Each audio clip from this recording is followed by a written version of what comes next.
I get a knock at the door, and here, two guys in a suit. I'm from the FBI. The first thing I have to say is, what took you guys so long? I told them the truth. I was going to make my own IED, and I was going to set across the Islamic Center over in a bank's parking lot, and I was going to dial it in and just watch the show. Growing up, I saw a movie, and it was Rambo. Rambo was tough, respected. He had intestinal fortitude. I said, that's what I want to do. I went off and joined the Marine Corps. I wanted the action. The first time I got shot at, I remember looking at my watch and I says, man, this time last year I was in English class. I fought several times in the Middle East, Desert Shield, Desert Storm, South America, Philippines, Somalia. I think the worst things that I have seen is dead children. I had to suck it up. I had to be there for my guys. Each one of those teardrops stands for a confirmed kill. I stopped adding after 26. Where I was taught, Marine Corps, just own it and then let it go. But there comes a time when there's too much of that, and you can't turn it off anymore. I want you to give me a window into your state of mind at that time.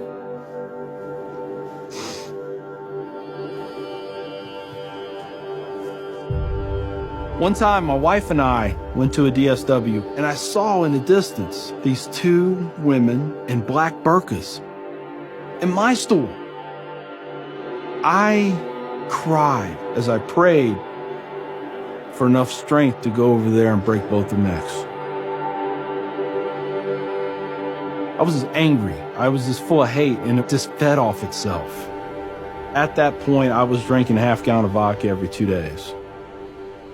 I had devised a plan, create my own IED, homemade bomb, and I was going to set it off right outside the Muncie Islamic Center. 200 plus killed or injured. That was the plan. I saw an opportunity to do one last thing for my country. This was my rationale.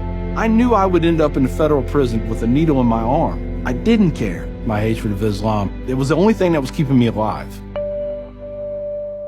So one day my daughter comes home, second grade maybe. She was telling me about this little boy who sat across from her. His mom came to get him. She said she had scarves on her, and she had a dress all the way down to her feet, and you couldn't see her on nothing but her eyeballs. At that point, I snapped. Started spewing things out of my mouth that should never be said in front of children or anything. She didn't say anything. It was the look on her face. I remember my daughter looking at me like I was absolutely the craziest person on the face of the earth. She was my little buddy. She used to say we were road dogs. I know I saw it in her eyes. I made her question that love. And that's when the light bulb came on. I decided to give the people of this community one more chance.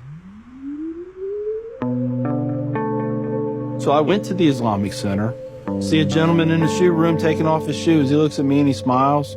He said, "Can I help you?" And I said, "Yeah, I want you to teach me about Islam." So he went and he gave me a Quran. "Read this. Come back when you have questions." So I did. And I would see things in the book. I'd be like, there it is. I got them right there. Explain that to me. And they would. This was a kind of awakening. Long story short, 8 weeks after that first day I stepped into the Islamic Center, I became a Muslim.